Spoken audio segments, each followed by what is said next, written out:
Wali Kota Medan Riko Triputra Bayu Waas melepas ribuan warga yang mengikuti program mudik gratis.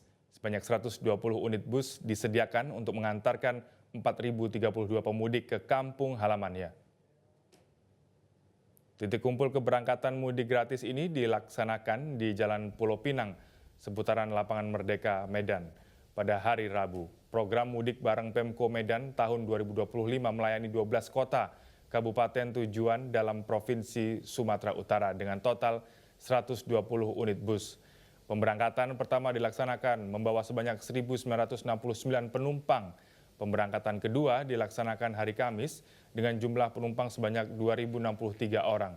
Wali Kota Medan Riko Waas menyebut program mudik gratis dalam menyambut Idul Fitri 1446 Hijriah yang digagas pemerintah kota setempat untuk memberikan kebahagiaan kepada masyarakat yang hendak merayakannya di kampung halaman.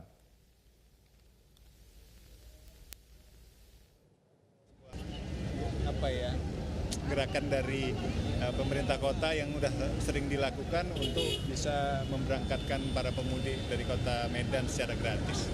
Ada harapan untuk kemudian warga dari Medan ini kan juga hemat berangkatnya ke Wali, dan mereka juga akan membelanjakan jadi kampung halaman. Ya, salah satu, tapi kan itu terlepas kepada masyarakatnya sendiri, tapi ini salah satu ini ya bentuk. Jelajahi cara baru mendapatkan informasi. Download Metro TV Extend sekarang.